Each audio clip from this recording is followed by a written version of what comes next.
Surviving the Survivor. Carm, you've actually only appeared as a cardboard cutout, which has dismayed some of our audience. They want the three-dimensional Carm, and you are here today. But you have basically missed out. My father, your husband, is not doing great, so you've missed out on some of the coverage of the students that were murdered in Moscow, Idaho, at the University of Idaho. In 5 words or less, because I know you'll talk too long, what do you think of the case? Has it riveted your attention? I riveted, but give me the thing. And I wrote the notes in, and he used them as a message to somebody. Kaylee Goncalves. I took notes, and I am very fascinated by the story. Carm, no one's asking you if you took notes. We're asking you, what do you think of the case? Wait a second. I'm very fascinated by the horror of it, and in a small town like that they cannot find the killer. And we're going to get into that. Carmela is a licensed therapist. She did marriage counseling and other types of therapy for many years. So let me introduce the guest, Carm, and then you can talk all you want. The man up top is Joseph Scott Morgan, a distinguished scholar of applied forensics at Jacksonville State University. He is widely considered one of the leading experts on the coroner system in the United States of America. That's a system no one wants to be a part of, trust me. He was the senior investigator for the Fulton County, that's where Atlanta is, for close to 15 years. And he hosts his own podcast with one of the best names in the podcasting business. It is called Body Bags with Joseph Scott Morgan. The man below him, who looks like he could probably kill you in a fight, is the man who can kill you in a fight. He is Jonathan Gilliam, a career public servant with over 20 years of service as a Navy SEAL, an FBI special agent, federal air marshal, private security contractor, police officer, public speaker. But you know what, Carm? At the end of the day, when we started this show, Jonathan apologized for being late. What did he say? What was he doing? He was also with his mommy. He was talking to his mother. That very, very tough-looking man with a warm moment with his mother. Are you a mama's boy, Jonathan? No. Well, I'm the only son. I have 3 sisters. So actually I have 2 other half sisters, but with my mom that I grew up, it was in a home full of women. So that's why I was beat up by women until I was about 13. And then when I got a little bit bigger, that's why I ended up becoming a SEAL. I had to prove that I was worthy to be called a man after being beat up by women my whole life. So one of the things I like to do at the top of the show is actually say the names of the victims. So we never forget the young lives lost way too soon. We've got Madison Mogen, 21, Kaylee Goncalves, 21, Xana Kernodle, I've heard it pronounced both ways, and Ethan Chapin, 20 years old. Xana and Ethan were boyfriend and girlfriend. A devastating crime. We are coming up on 4 weeks, no suspect named, no murder weapon found. I just want to get to some of the latest real quickly, and then we'll get your guys' take on all this, and we'll get to some viewer comments because some of the stuff Jonathan said on the last show piqued some people's interest, both in a good way and a bad way, and I want to get his response to some of what you all had to say. But the latest news, today the family is going to begin to get back some of the belongings. This is according to media reports just in. Joseph, to you first. I mean, you're a coroner. You're used to, processing some of these scenes, looking at people in a state of rigor mortis. But what does it do for the family emotionally to start to now that they're taking some of the stuff out of the crime scene and giving it back to family members? That's got to be a touching and emotional and difficult moment, correct? Yes, it is. It's very tactile because it's really the only thing they have left. From a tactile sense where they can hold on to that moment. These items were present in this structure at the moment that their children lost their lives. So yeah, it is impactful, and it's something that will stay with them for the remainder of their lives. I have issues with this from a forensic standpoint, but from certainly an emotional standpoint, and the perspective of the families. Over the course of my career, I was in New Orleans before I was in Atlanta. I was with a coroner down there. And over the course of my career, I did I don't know, close to 2,000 in-person death notifications. And, the response many times from families is they want something that they can physically hold on to. And it's at a primal level. Most families, and I'm sorry if I'm going far afield, but it's important for people to understand this. Most families in circumstances like this, when you go to tell them that someone has passed on, most of the time, they don't want to know what happened. The first question is, where are they? And it's quite striking. It's particularly from the perspective of a parent, they want to touch, they want to see, they want to handle, to verify, I think, on one level. And so these elements that are left behind, it is very powerful for them, and it's something that will certainly resonate. And Joseph, to you, again, I mean, you said from a forensic standpoint, you're not thrilled with the fact that they're giving these material possessions back. I assume because you prefer to keep it as evidence, but can you expound on that? Yeah, I won't, if it were me, and it's not me, I would just as soon the entire building be locked down for a protracted period of time. There's nothing lost by doing that. And I have a real difficult time understanding why at this point, we haven't hit the 4-week mark yet. I don't understand what the urgency is, because, you have to take this into balance.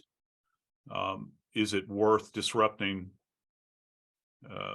the pristine nature of the scene in order to give back these mementos? And I just don't know. I hope that a year from now, when they look back, that something hasn't been compromised. I hope that everybody is on the same page and that they have covered all of their bases.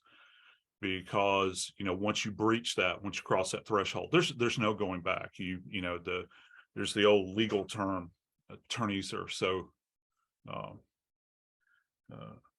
they love to say that you can't unring the bell. Once that tone goes forward, you can't recapture it. And that certainly applies in this case. So there is other current news coming out of Moscow. One of the bits of information, Jonathan, to you, is the president of the Sigma Chi fraternity house, which is next door and where Xana Kernodle and Ethan Chapin were allegedly at the night of the murder. First of all, the president came out and basically said, he's heartbroken, as is the entire fraternity, and then, said he essentially didn't want to answer questions from the media. But he also offered up that there are zero surveillance cameras at Sigma Chi. In 2022, are you surprised by this at a fraternity house, that there's no surveillance system whatsoever?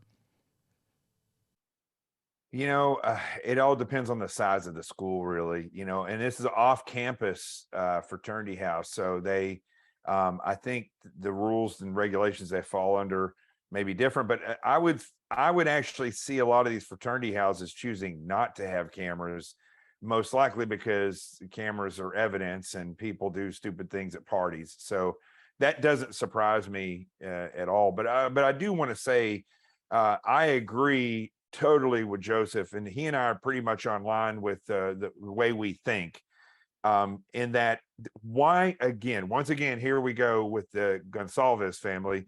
Why can't these people understand that an investigation takes time? And when you disturb the scene, you can't go back and put that back together. Once it's disturbed, it's disturbed. So until they get further down the road, at least where they're starting to say, this is whose DNA is what, why would you even want law enforcement to disturb that scene?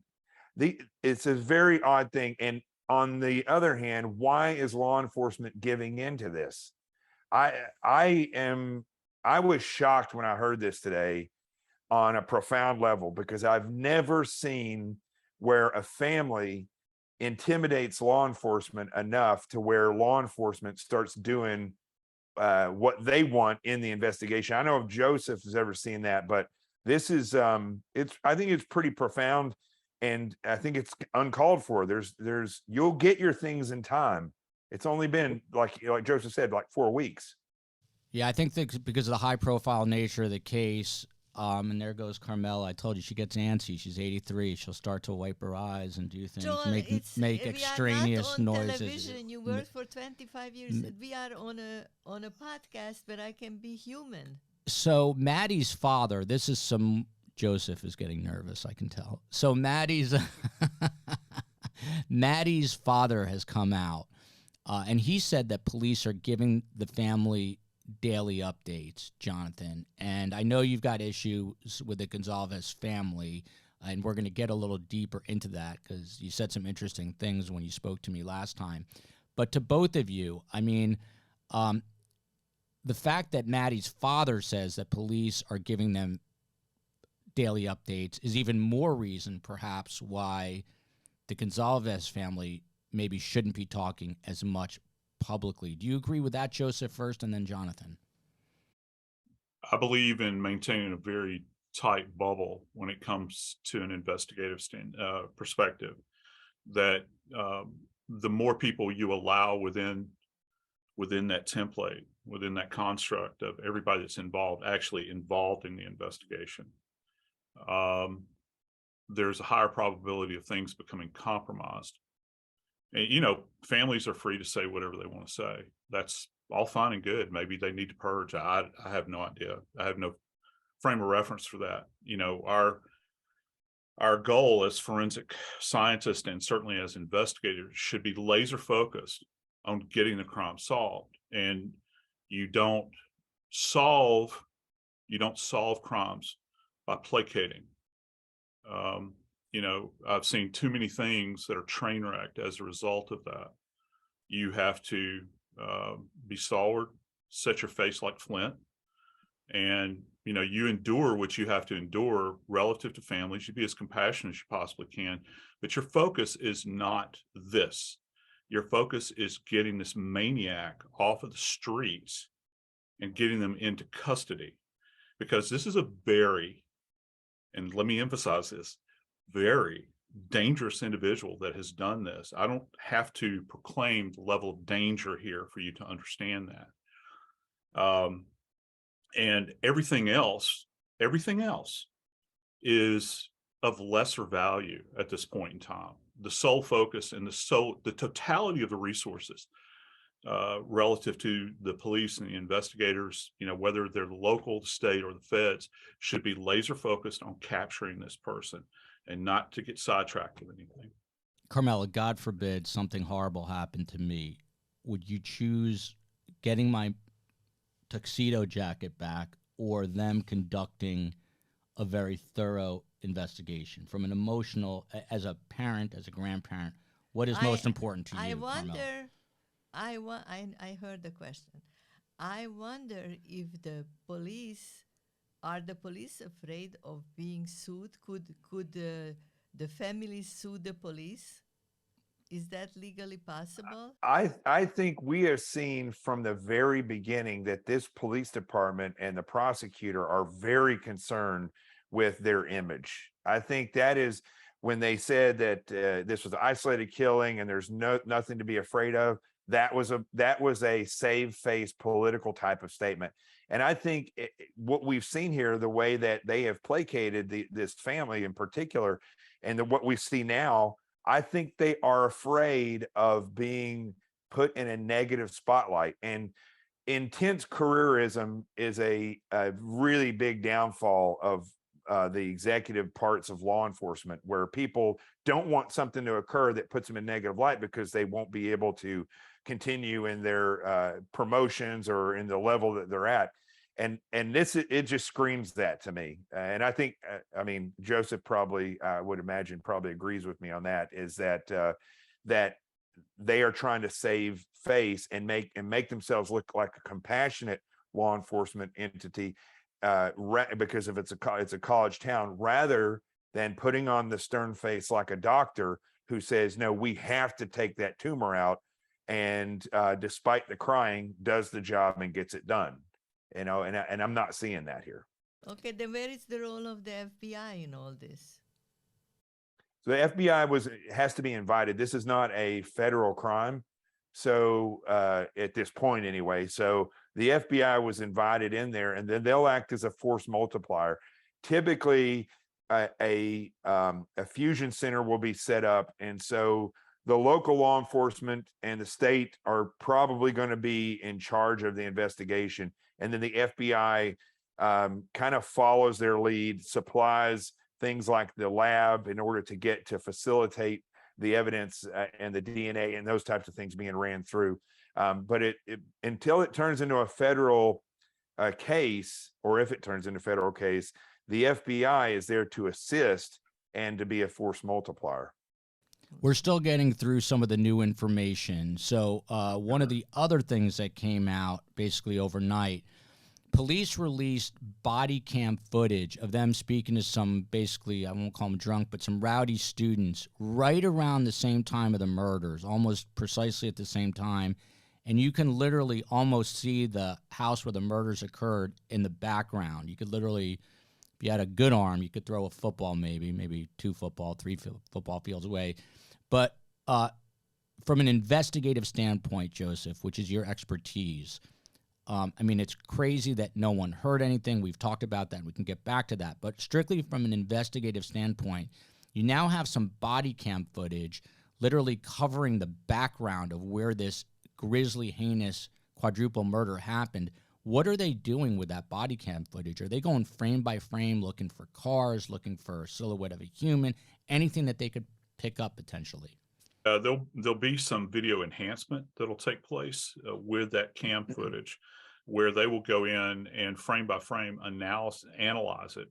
And to Jonathan's point about the resources that the feds have at their disposal, much more far-reaching than anything certainly that the locals have, and even the state, where they can take that imagery and break it down bit by bit, and see if there's anything that they can emphasize in it, and look for anything that would give them an indication of connectivity to somebody, a bad actor that might have been involved in this, or not just necessarily focusing on the perpetrator, but anybody that might be there, or issues that may have come out that can connect somebody, where they can pull the proverbial thread, if you will, and to kind of untangle this.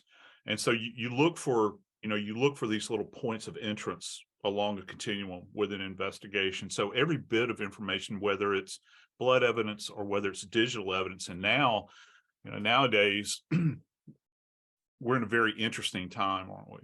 Because with digital evidence, signal intelligence, all of that sort of stuff that comes along, it's a brave new world for us. We've never been in this area before, where it becomes such a key, because everybody has this millstone around their neck that they carry all of the time. Well, from an investigative standpoint, that's helpful. You begin to think about digital fencing, which is kind of a term that's used to kind of block out or capture those phones, say for instance, that were in that area at that time. The locals would not have that kind of technology, but potentially the feds would, where they can kind of freeze a moment in time and get an idea of whoever was, bouncing off of a tower and that sort of thing. So to your point, with just the imagery, that was caught by this vest cam, I think that's all of this is playing into, and I would suspect that all of this stuff is being gone through right now as we speak at the lab, and it is so layered. Everybody thinks that it's kind of a microwave, world that we live in, because we've got all this cool technology. It's dense material, Joel. And it takes. That was my next question. What is the what is a turnaround time on enhancing video like this? How long does it take to do that? It's actually, I would say that it's probably more laborious than even DNA to a great degree. And they both have, it requires a very deft hand and somebody that is so spot on with their abilities to break it down. I don't think that we've reached an unreasonable amount of time at this point in time. Okay, What's interesting because they're taking care. What's interesting, and I'll add to Joseph, I just want to add to that one thing, is that the technology to manipulate photos and try to find evidence in there has changed tremendously, but it still comes down to the people that are sifting through that and know the technology to be able to do that correctly. However, when you look at DNA collection, DNA analysis may have changed a little bit. Joseph can talk to that a little bit more, but the collection of the DNA has not changed. It really comes down to good investigators who are experienced, not just somebody who's a good investigator, but somebody who's experienced in evidence collection. I mean, you could have the greatest investigator who can, like Columbo, who's always a step ahead, but when it comes to collecting evidence, you have to experience is everything. So that is still going to take a tremendous long time, regardless of how the technology advances. The collection itself is so laborious. And you guys bring up good points, and this is a great example. And everyone's getting so antsy. We're coming up on 4 weeks, but again, this is not an episode of CSI. These are real human beings, investigators using technology to try to break what is obviously a very difficult case. Now, one last bit of information, and then we're going to get into some of the stuff that Jonathan and Joseph and I discussed previously and delve a little deeper. But we're also hearing a lot about this 5-hour window of time, which is from 9 p.m. to 1:45 a.m. So if we're being precise, which I know Joseph would want us to be, it's really 4 hours and 45 minutes. And that is in regards to Xana Kernodle and Ethan Chapin. They were at this party, allegedly, but there's not a lot of information. And I just heard a report a little while ago that they're saying that they were there at that party, that's where they were. Okay, so does that close out the time? What do you make of that, Jonathan? What do you make of it? Well, you know, that's a lot of that's going to come down to eyewitness statements. It's going to come down to the phone towers and their phones as to where those phones were. Yes. I think that's going to be a big telling process in this, because as Joseph was talking about, you know, these phones that we have, as much as we hate to think that Big Brother's watching, the reality is the phone companies are watching everything that we do. They watch everything, and all this information is collected. And then if law enforcement has to go through it, you know, if they have 3 cell towers, they can pretty much triangulate where you are and where you're kind of bouncing around, because you do get handed off from one cell tower to the next as you move around. But in that area, that's a small area. So if you go outside of that area, there's going to be fewer and fewer of these cell towers, which means that's going to be able to isolate where you are to a lesser degree, but they'll know that you're in this vicinity. So when you get more cell towers, your phone may be handed off to all those cell towers. So they'll know you're kind of in this vicinity. But if they can triangulate off those, a lot of the times they can kind of pinpoint a little bit better. But I really think it's going to come down to that. And if they were found in their beds dead, I think that I think that 5 hours is really just going to come down to that they were at this location having a good time. If somebody got in a fight so bad with somebody that they were feared for their life, they probably wouldn't have gone home and gone to bed. There would have been a little bit more of a record of law enforcement involvement or something like that, potentially. Now, Fox News, which is where I used to work, and Jonathan does a lot of work, and Joseph, I'm not sure if you appear on Fox News or not, but I know you're all over the place.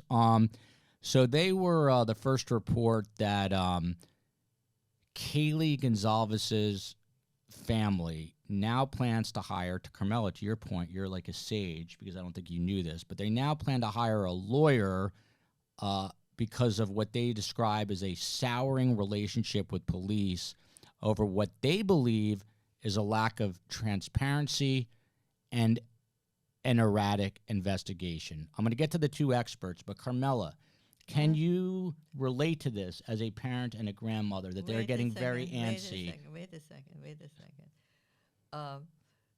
Sometimes, like, I don't believe in psychics. I don't believe in that, stuff.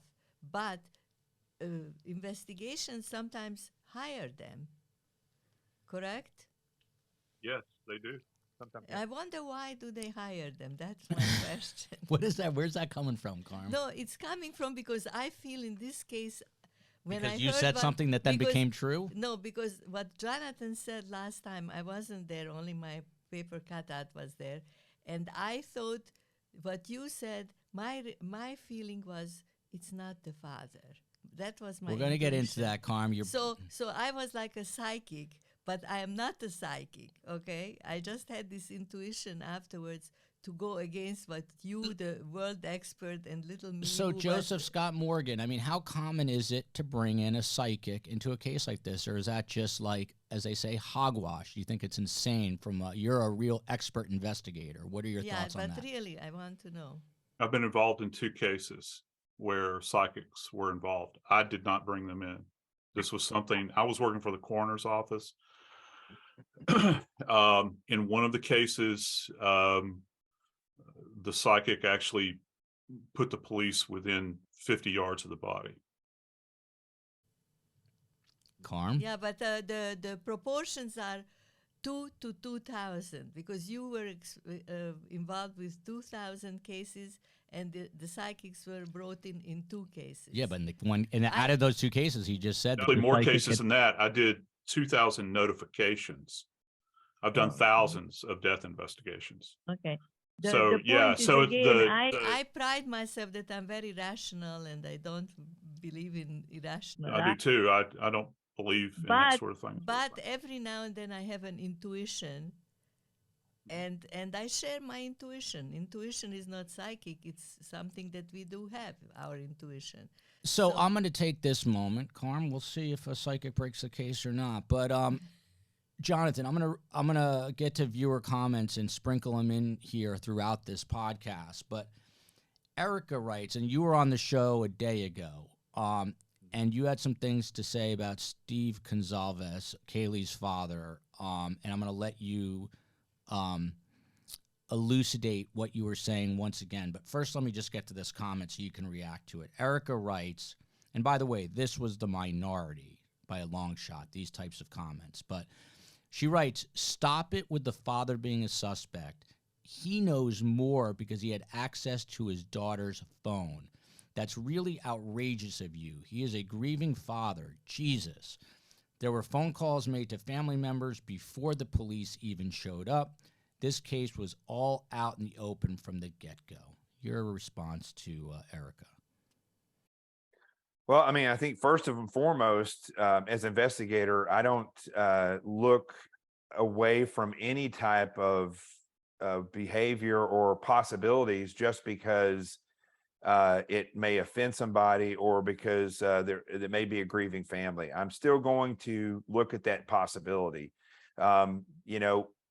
It's similar to a doctor when they do a health screening. You're not going to not look at somebody who is extremely athletic and say that there's no possible way that they could get skin cancer, right? So even though skin cancer may affect people who lay out in the sun more or do whatever, or they have a bad skin condition where they're very pale and they're out in the sun, if somebody comes in and they say, I got a strange mole on me, you're not going to look, the doctor's not going to look away from that person and say, well, you're 25 and you're extremely athletic and healthy. It's probably nothing. They're going to look at that and they're going to consider it, right? So it's the same thing with investigations. I understand why people will write these things. I do believe that on Twitter and in social media, and when they can respond to these things, people say and act in ways that they would never do in person to an individual. She would probably not use that language with me in person. But not. Yeah. But the reality is with these people, I understand their emotion, but what they have to understand is that just like we were talking about the psychic there a minute ago, most people who claim to be psychic are people who are really good at observing behaviors and statements and characteristics, and then they put together clues so that they can bring the people and feed into that that type of thing. An investigator who's trained and who's done investigations and does them properly will look at things slowly and methodically and will take any possibility into their mind, but then they will work through and say, okay, this is a possibility, but the evidence is pointing in this direction. If they feel strongly that it could be the other direction, then you look for evidence in that direction.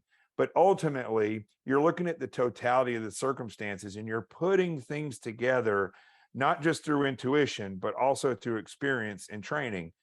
And, you know, I'm not making these suggestions about anyone because I'm trying to get clicks or because I'm trying to get on television or radio. I've been on television, I've been on radio, and I don't care about clicks.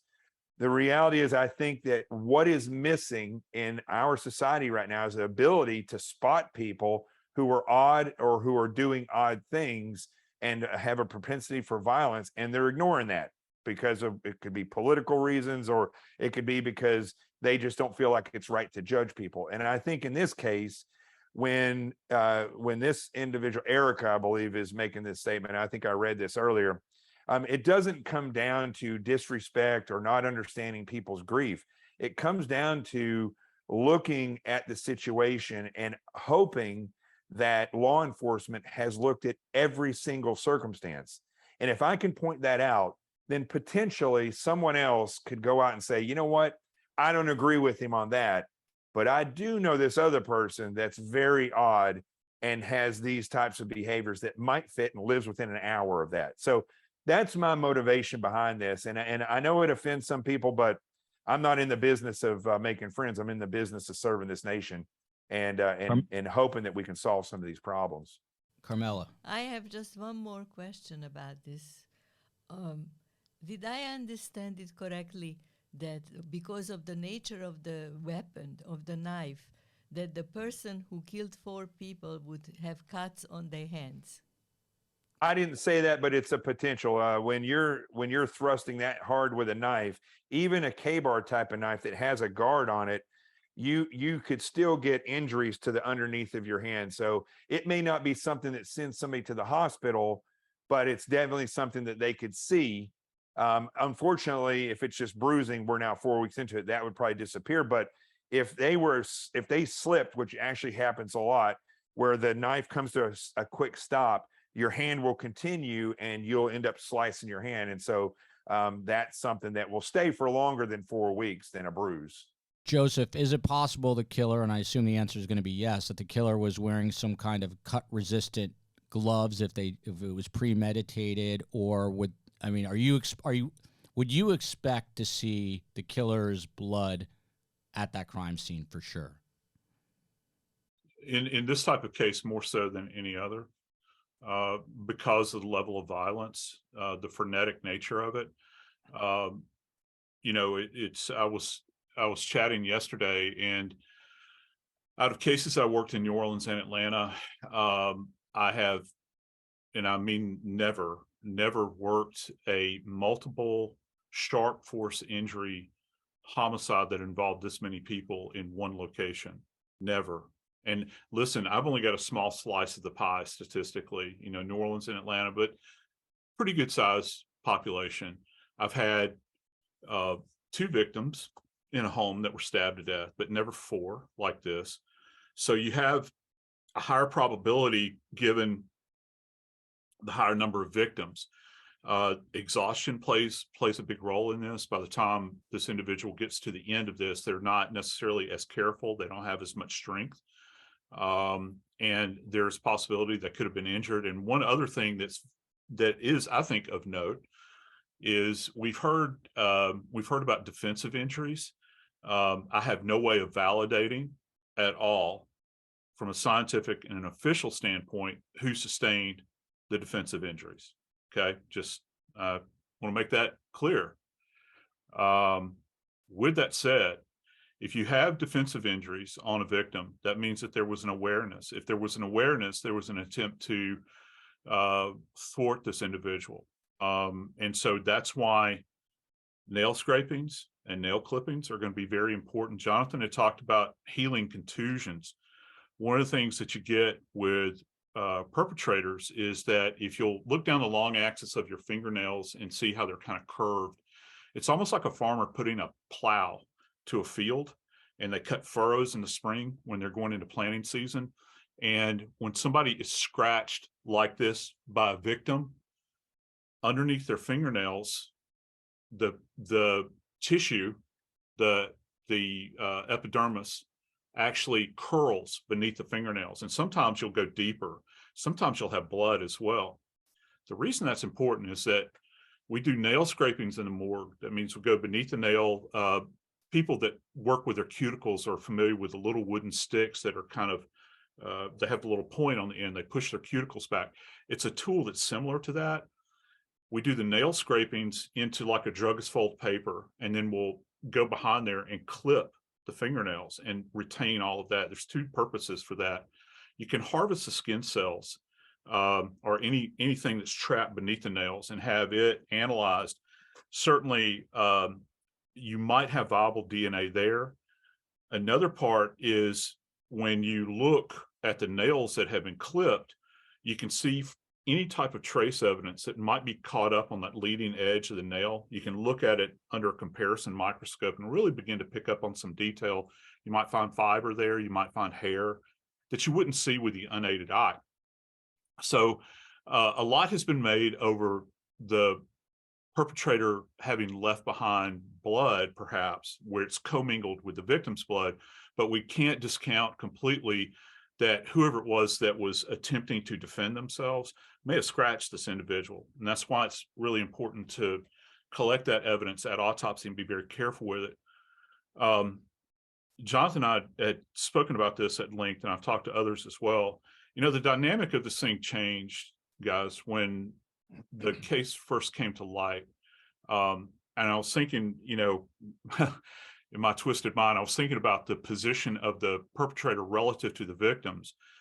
And when I heard that you had co-sleeping in both these cases, where you had the two young ladies that were co-sleeping allegedly, and the young man and the young woman co-sleeping allegedly. So they're contained within this space in this bed. There's a huge possibility that the perpetrator left behind trace evidence off of them, because they would have had to have mounted these individuals in bed. It's not something you can do at great length. You would crawl into the bed with them. So any kind of trace contact is coming off of any kind of clothing that the perpetrator might have had on. Do you understand now why I begin to talk about how fragile the scene is and about releasing the scene? Because it's so very fragile. I cannot begin to describe this. So all of that transfer evidence comes off, and that's very important. I just hope that they have collected all this. And this is just one of the things that I think that a lot of my colleagues in forensics think about, you know, when you get down into the details of this. And Carmela, you were lucky you missed this part of the last show, but Jonathan was trained to kill. That's what Navy SEALs do. They get trained to kill people. That's why I'm so nice to him. And he talked about, and Jonathan, you want to recap real quickly, because I want to get back to Steve Goncalves with you, but it's not necessarily easy to kill a human, especially stabbing. And one of the things that Goncalves, the father, came out and said was that the wounds on Kaylee appeared to be more significant. I don't remember the exact phrasing, but basically said that the wounds on his daughter seemed more significant than on Maddie's body. And you said, well, look, it's tough to kill. It's tough to stab someone. Maybe the person just got tired by the time they got to Maddie, which is what Joseph just alluded to. But real quickly for the audience, how tough is it to stab someone to death? Well, two things there. Three things. First of all, everybody on this show, I would never kill you, but I would give my life for you. So just so you know that, right? So I'm here Spoken like for a true you, seal. not against you. Thank you, So Jonathan. you got it, buddy. So with that being said, when I was talking about this earlier on another show that I was on, the police department is now refuting that and saying that that was not the case, that's something that came from Stephen Goncalves, that they never said that, and that's not the case. However, when you are killing, right? So shooting somebody with a gun. Now you got to remember, in these types of cases, the people that are committing these heinous crimes don't have a conscience like you and I do. Whereas we run out of a condiment in the refrigerator and we're like, darn it, I crave more of that, or chocolate. These people crave killing. And so they get satiated as they kill. So at some point there, the person was probably satiated with the killing. But killing a person with a knife up close is a very dramatic experience. Let's take all the physicality out of it.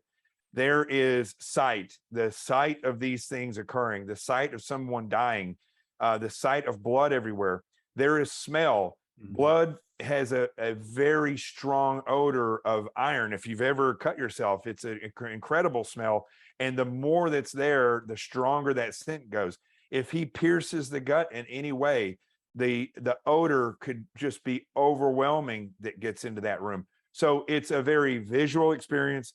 It's a visceral, from the odor standpoint. For you and I, we would think this is gross, but for somebody who has a desire to kill, they could literally be almost orgasmic as they do this. And then when it comes to the physicality of it, your adrenaline is so high. And as you're stabbing somebody and they're fighting back, it's the same thing. There's four of us. We'd have four opponents right now. If we started wrestling, if I wrestled you, Joseph, and then I wrestled you, and then I wrestled your mom last, your mom would have the upper hand, because I'm going to be weak. If you guys put up a real fight and we're going all out, by the time I get to that last person, I'm going to be exhausted. And so I think this is something that law enforcement really needs to take into account, because that plays into the fact of how far are you going to travel? How far are you going to drive? The sun's coming up. If I was the killer, I'd say I'm exhausted. I've been satiated. Nobody who gets satiated, you'll never hear anybody who says, oh my gosh, that was the best meal I've ever had. I want to drive 6 hours now. When you've been satiated, you want to bask in it. And I can guarantee you that's what is the case here. My mom has a wicked double leg takedown, by the way. She's a phenomenal wrestler, my mother.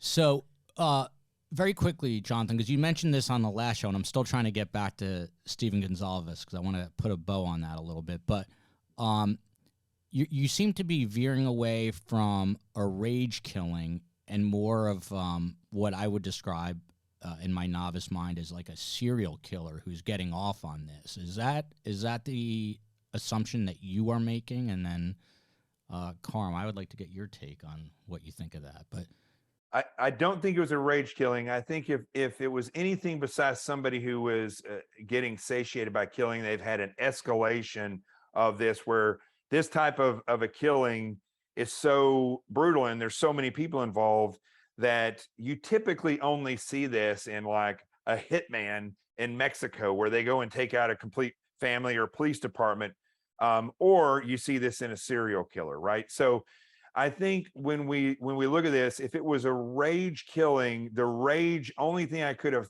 thought about is that this group was so tight. They keep talking about how tight this group was, that perhaps they took away from the relationship of somebody else. I don't think if it was a incel, which is somebody who is celibate without wanting to be, so without involuntary celibate, I don't think that they would kill one of the girls and then continue to kill. And I most likely believe that they would do that in public, because most incels are very weak individuals. They're not strong, masculine individuals. They're people that don't have a lot of strength. So with all that being said, what I see here is somebody who was killing to satiate a desire, not somebody who was killing because they were angry at any particular person.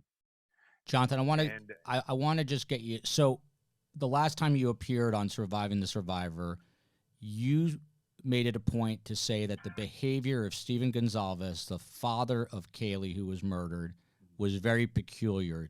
to you. You didn't necessarily Right. say that he's a suspect, but you said that you would have to look at his behavior. Am I recapping that correctly? Yes, and I think that people have asked me what would his motivation be or this or that. I just want to when I look at somebody's behavior and I look at patterns that have been repeated throughout history and patterns that are typical of somebody who has this type of a personality that would fit this crime. We're looking at somebody who shows little emotion. We're looking at somebody who will most likely either want a something that they can keep from that so they can relive that. That's why serial killers keep, or killers in general, will keep mementos or go back and visit the body. We're looking at somebody who is strong enough to go in there, somebody who will show in a public setting that whereas, you know, a typical father or family member would be so distraught that they either couldn't talk, they would be so filled with rage that they're about to explode, but they probably wouldn't be telling jokes and giving perfect descriptions of potentially how this could occur on national TV twice a day. So does it impact you one was, way or the other, knowing now that he's trying to retain an attorney and is really pointing the finger at police? Does that persuade you one way or another from what you were thinking? Not at all, because look at what they're trying to do. The first thing they try to do with the attorney is get the police department to give them things out of the house. So that I find that, again, it just leads into this.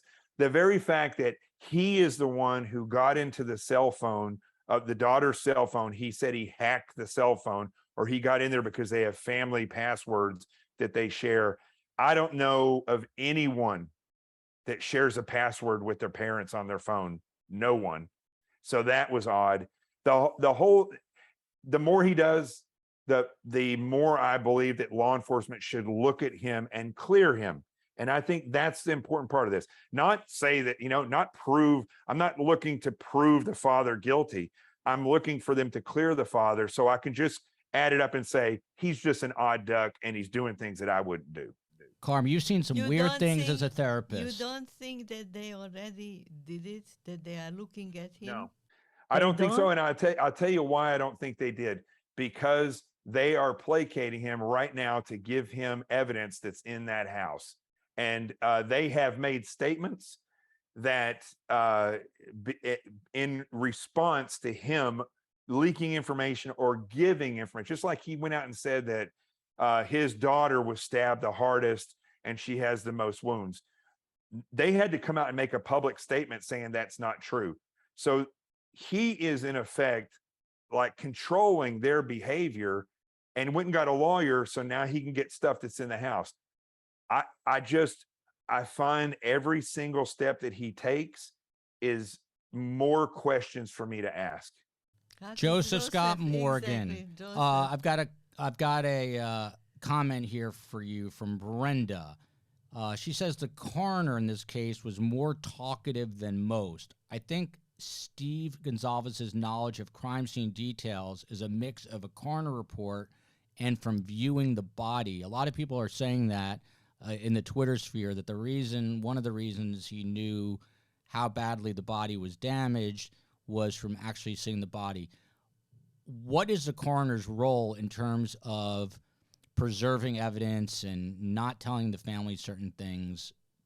Let the audience in on the scoop when it comes to this.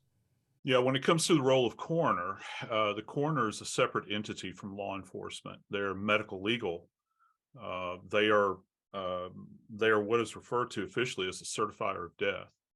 These are the individuals that actually verify that an individual has passed on, and they determine manner of death. There's 5 of those: homicide, suicide, natural, accident, undetermined, and then the cause of death and all of these causal effects.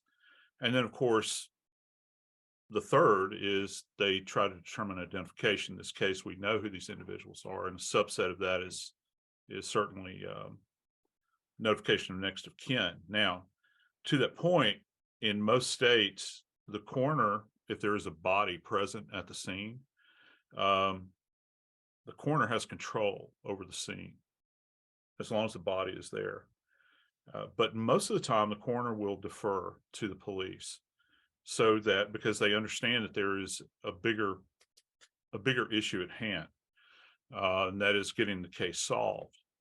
I was kind of surprised that the coroner came out so early prior to, I think, and I'm having to dig back in my file right now, but it seems as though the coroner came out before we heard from the police and began to chat.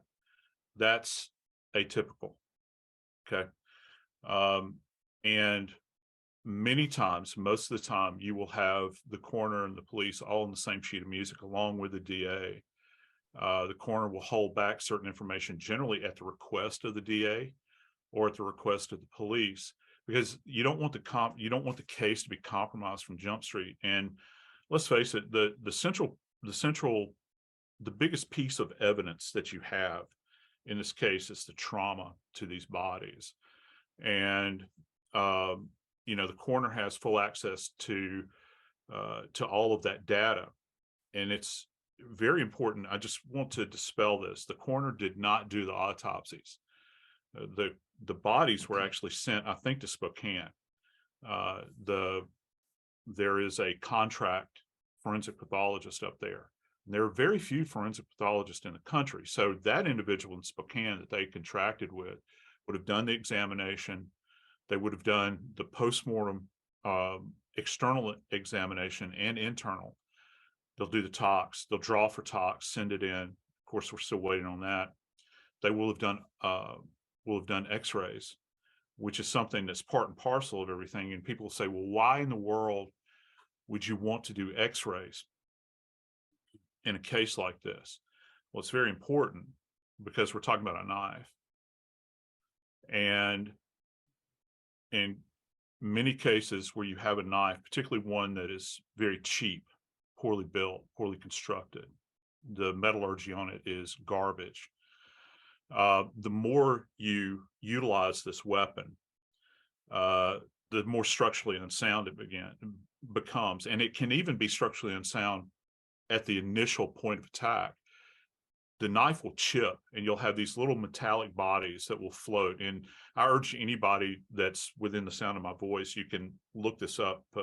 You can see these images on a Google search, but if you'll just look for like knife point on X-ray film, and you'll see how easily these knives will chip, and you'll see this very radio opaque image.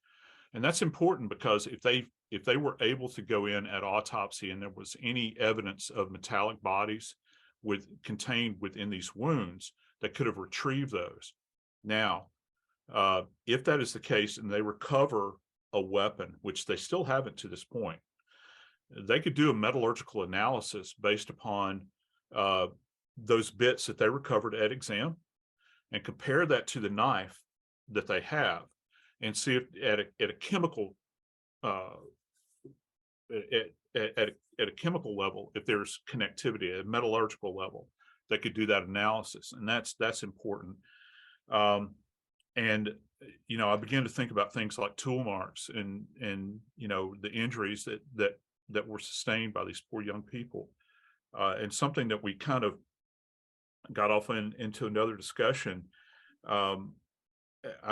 I've been kind of really fascinated by the fact that they're dismissing or what they call checking off the list, if you will, eliminating things, all of these things. When I think back to, they said that I guess it was 3 weeks prior to, they had the dog that was skinned out, that was within a couple of miles of this location.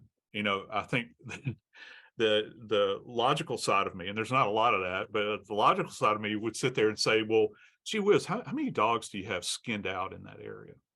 What kind of common occurrence is this to happen to a little bitty dog that's about this size, where the master goes out and finds that the body has been completely skinned out and they can't find the pelt? That's a sick human being, right? Yeah. There. Well, is this an indication of an escalation? Which you hear this kind of tone over and over again when you talk about serial. Yeah, that seems like, ahead. because we heard about that skinning, and it seems like it was very quickly dismissed. There was a couple other things I can't quite recollect, but One final Sure, point sure, on this, sure. and I'll shut my mouth. But I want to know. I would like to know from a scientific standpoint where the carcass of that animal is, what the status of it is. From a scientific standpoint, I would think at least that carcass would need to be examined, and if there are any tool marks on the bones of that animal, because all I know is all I've heard is skinned. So I don't know what the modality of death is. I don't know if the dog was choked to death. I don't know if the dog was stabbed to death. But if there is a commonality there, we know that sharp force was involved in that because the dog was skinned. But was a knife or a sharp instrument used to take the dog's life? If that is the case, and there are tool marks on that bone, I would want a comparative analysis. We've got a whole discipline within forensics called tool marks that does those types of examinations. So that's, from an evidentiary standpoint, for me at least, that's significant, because unless they have animals skinned out all the time, domestic little dogs that are skinned out all the time, that's kind of an outlier. It's an oddball thing to happen. yeah, that's super creepy. I mean, the only thing giving me some modicum of hope is then they found a dog that was unharmed in a separate room at the crime scene in the house. So there was an awareness that the dog was there, and still that hasn't been validated. Was the dog locked up in a bathroom? So I don't know. Right. They said that the dog was in another room with the door closed.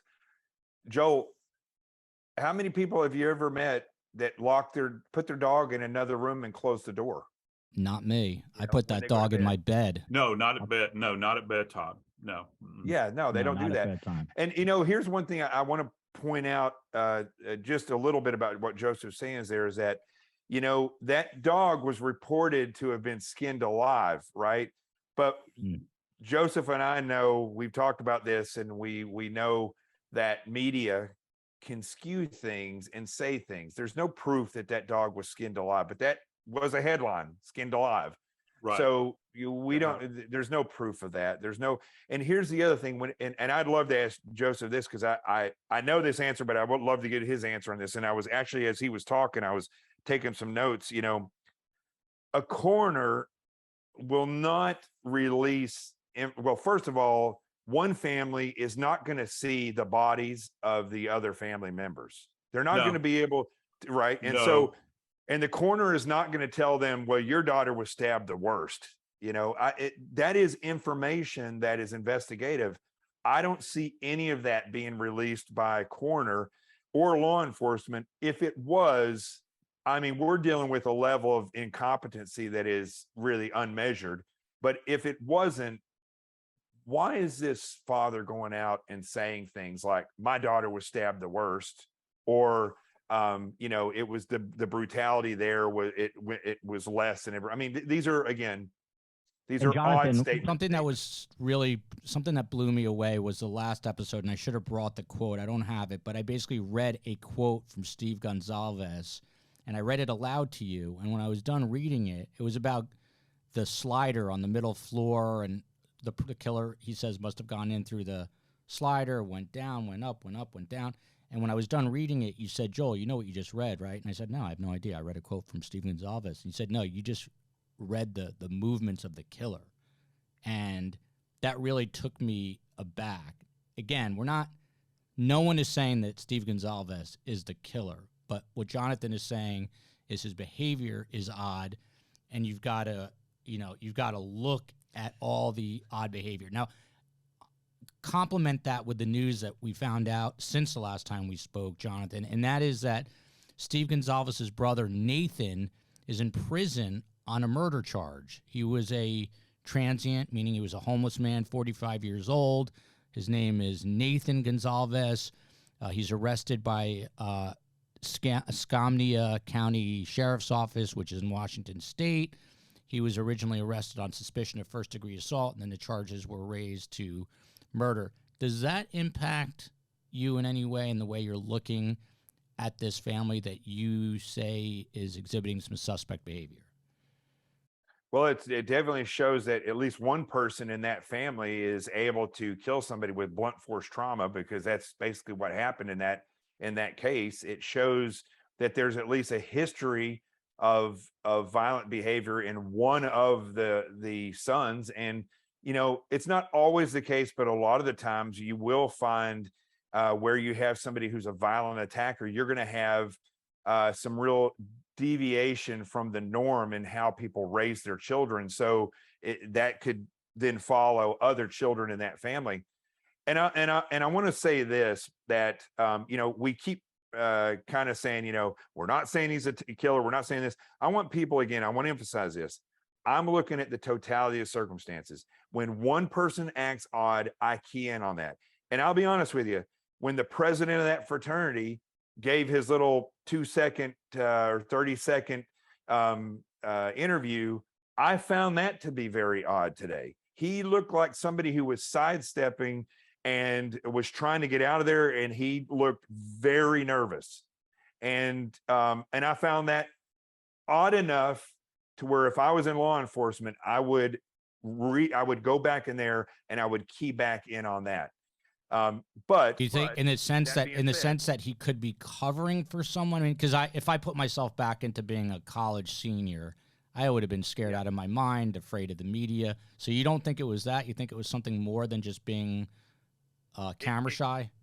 It could have been, but the verbiage again that he used is probably given to him by an attorney, I would imagine. But the verbiage that he was using is that one thing that we call minimization. When we interrogate somebody, you will often find that criminals will minimize their involvement, or they'll minimize. That's why when, we were talking about the other day, Joseph and I, 20% of all the people who call in a homicide are actually the people who committed the homicide. And they will always, they'll talk about the blood that's at the scene, but they will act in a very calm manner because they believe if they minimize themselves in their actions or their voice, that they will seem more innocent, right? So when this guy, the president of that fraternity, gave his statements, it appeared to me as though he was trying to minimize and say, well, we've given everything, we fully cooperated, and we have full confidence in the law enforcement, right? That last statement, when he said that, kind of caught me off guard, because it's almost as if he's trying to paint himself or the fraternity in a light of, we have nothing to hide here, without saying we have nothing to hide. And that is the way a criminal will minimize, or somebody who's done something will minimize. On the other hand, when I listen to Steve Goncalves, his statements, I see somebody who has, I believe, a narcissistic type of personality, who wants to be in front of the camera, and somebody who is enjoying that time in front of the camera, as bad as that sounds, to the point where when they had the vigil and he was in front of the audience, it was a performance. It wasn't a heartfelt speech. You watch the other people, they were destroyed. His was a performance.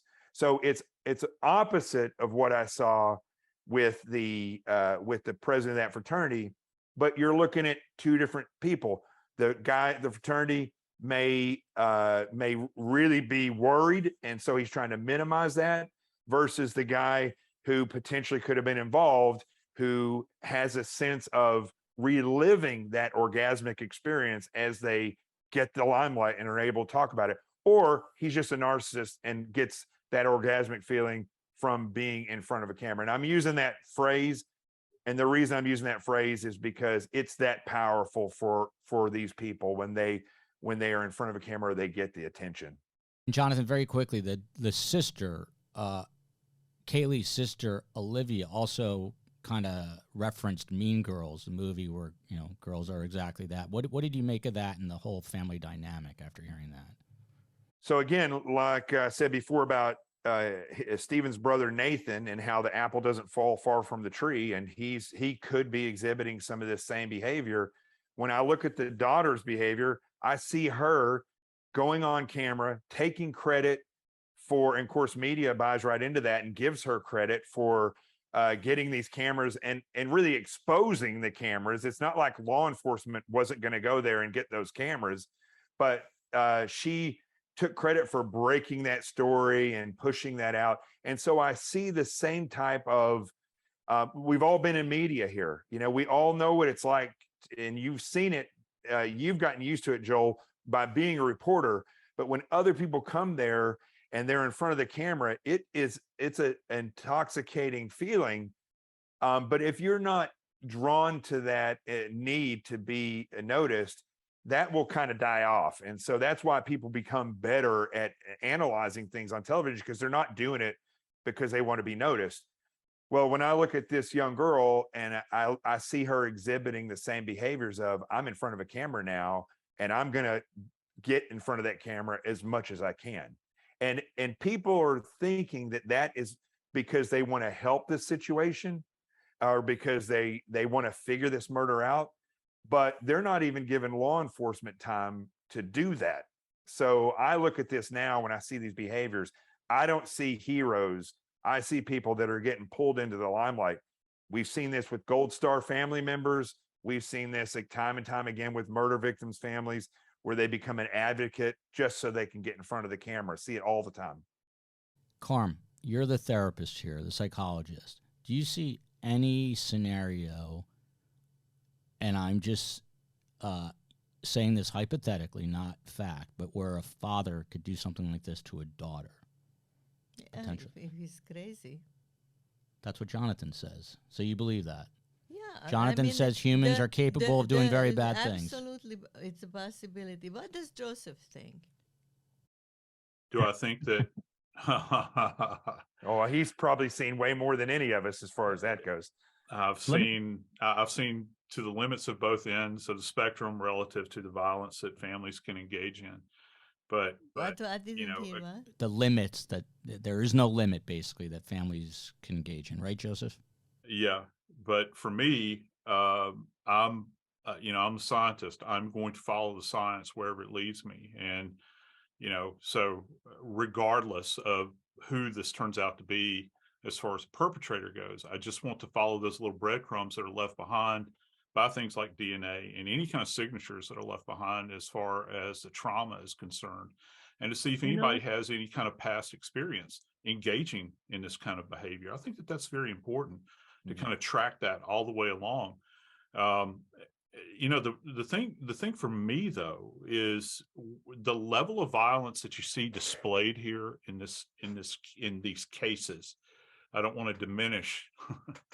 It's not a case, it's these cases. For each individual, this level of violence, it would seem odd to me that this would be a one-off event, that someone would feel comfortable with their first time out of the gate going in and completely eradicating 4 human beings in a very small space, comparatively speaking, in one night. This would seem to be the act of somebody that has had aberrant behavior in the past, and that someone would have cues that were in their intimate circle. And I'm talking about the perpetrator's intimate circle, somebody that has knowledge of them. That's why, I begin to think about this as dismissive as they have been about the dog. I would look for behaviors that are similar to that, this dog being skinned out, and anything else that may have happened in this community. I think that one of the big things here is trying to understand, and I guess everybody wants to know this, did this killer rise up out of this community that is, what do they say, when school's in session is roughly 25,000 people? Yeah. What are the odds? Or did they hop off the interstate, which is just right outside of town, and happen to just fall upon this little town, this little college town, and perpetrate these crimes? They cleared the Oregon killing as well the same way, and that killer's never been caught. How do you clear something? How do you clear that? And those were very brutal killings. And that highway that I was referring to, and Jonathan might be more familiar with it than I, but if I remember correctly, that highway, that interstate that I'm referring to, actually leads directly to Portland. And so it's a major roadway vessel, through that area. And so I found that kind of interesting too, that they said very quickly, and I think this was in the second week, that there's no connectivity there. Yeah. But I think, And by the way, we're I think- real quick, Jonathan. We're hearing the word suspects and cleared all the time in the media, and I've seen in the last day or so, because I watch the media incessantly, people like yourselves coming out and saying there is no such thing as a suspect that's been cleared because they can always call them back. Is that right, Jonathan? Yeah, absolutely, and that's even happened. Our court system is there's no double jeopardy. So if you get found not guilty, you can't be retried. There's been instances where they had a person and they brought him in and tried him, and there just wasn't enough evidence to find them guilty. And in this one particular case, I know somebody along the way decided to go and search that house again, and they lifted up one of the heater vents and they found videotapes of this person killing people, and they could not be retried. So,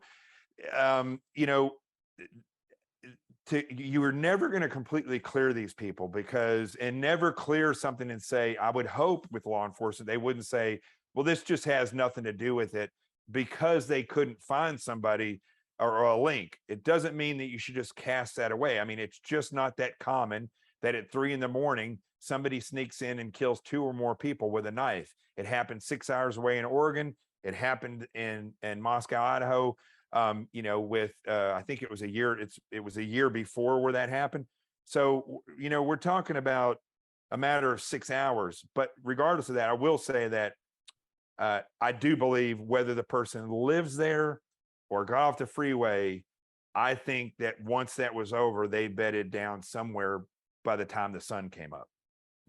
I want to read one thing real quickly, and then we're going to wrap it up because Carm can only handle so much show time. Don't put on me. This is a comment that says, Jack Showalter, he is the so-called white hoodie man at the food truck. Jack Showalter can't commit a crime if he wasn't there. Alibi is he was driving from 2 a.m. to 7 a.m. This is easy to refute/confirm with GPS, tower pings, phone receipts, camera. Publicly, law enforcement said Jack is not involved as they corroborated the alibi with objective and all capital proof. So to you, Joseph, I mean, that should be a simple corroboration, right? Like they say with cell phone records. We don't know though yet that I think law enforcement did say he was not a suspect, but is this guy cleared as far as we know? Because a lot of people are pointing the finger at this guy. Yeah, there are a lot of people. I think there's even another Jack that people are mentioning, this sort of thing. And I've heard all kinds of stories. I've heard one story about somebody running off to Africa or something like this. That's this guy. That's this guy. The other Jack that you reference real quick is Jack Decour, which is heart in French, Carmela. But Jack, the other Jack called. Sorry, the other Jack was a on again, off again boyfriend. Those are the last two guys I want to discuss real quickly, but didn't mean to interrupt. Go ahead. No, that's fine. Look, when you're tracking a cell phone, and I don't want to say tracking a cell phone is the same as tracking a person. We walk around with an assumption that everyone is carrying their cell phone with them when it's being tracked. Okay, so you're tracking the cell phone. If the cell phone is traveling in a particular direction, yes, from a numerical standpoint, from a mathematical standpoint, that computation can be conducted by the people that know how to do it, and they can track the movement of that phone. I covered a case. I don't want to get too far off into the weeds. That was really quite impactful for me. I covered it on a court TV type of show. About the young Mennonite woman that was killed by the airman out of Arizona, where he traveled to New Mexico, kidnapped her, and took her, and took her in this desolate area in Arizona and killed her. And they both had cell phones with them, and it was quite fascinating to watch the prosecution of that case, because you could track electronically these two phones traveling in tandem down the road. It's actually quite chilling. And and then they just she disappears, she's dead. And so so that is possible to track the phone, but we have to keep that in mind, that just because you're tracking a phone does not necessarily mean that you're tracking a person. I think that the assumption is that they will have their phone with them, and that's important to keep in mind. And you can add to that, if they track the phone and they go to a gas station, then you can pull cameras at that gas station, and you can corroborate all of that. Yeah. Fascinating conversation. I want to thank my dear mother for co-hosting the show. the great Jonathan Gilliam, whose book is over his right shoulder, Sheep No More. Is it available right now? Oh, it's been out since 2017. It's The Art of Awareness in Attack Survival. I mean, if anything, people need to be reading this. And I want to say one thing before we go, because I have these here. Let me see where I put them. I brought these on. I wanted to show these on your show. This is $35 on Amazon, right? This is, I mean, they're just garage or driveway alert sensors? system, right? So you put this you put this at the end of your driveway, and this goes in your house. So they work up to 300 feet. But you can also put these in your room if you need to, or in the house. I have Ring cameras, and I have these. And when I travel my RV, these always, if somebody's around my RV, these go off immediately, and it sounds like that, right? So $35, people can invest in this stuff, and they can have a sensor to let them know. I think all the people in Idaho right now should be just killing it on Amazon to get these things. Only problem is if your neighbor has one and you have one, they're usually on the same frequency. That's the only problem. However, you put it in your house, and I think these are simple ways for people to protect themselves. And I want to say one last thing. I am no longer associated with the FBI or law enforcement. People have consistently said that I'm saying these things about Steve Goncalves because he's made a mockery of the law enforcement. I'm just as critical with the law enforcement and FBI. All you gotta do is look in media as I am about this individual. I'm not doing anything for law enforcement. I still see myself in service to the nation. And if I sit back and I see this behavior, and I think it's just the perfect way to teach people and how they can look at things. All these internet sleuths, half of those people are the ones that are condemning me because it's not their idea, right? So they will jump on you just like any other troll because it's not their idea, or because you appear on the wrong news channel that doesn't agree with their ideology. And I think, if they want to do a service to this country and to these people, they have to be objective. They have to be able to look at things with a blindfold and say, this doesn't fit, or this is a pattern. Let's look at that. Not say, you're a terrible person because you pointed out somebody's behavior. He's a free thinker, Carmela, and I told Jonathan I'd hate to be the poor bastard that breaks into his RV. You're coming out looking like Swiss cheese. And finally, a thank you to Joseph Scott Morgan, the best podcast name in the business. It is Body Bags with Joseph Scott Morgan. We would love to have you guys back. Hope to see you soon. Hope this case gets resolved. Thank Love you, America.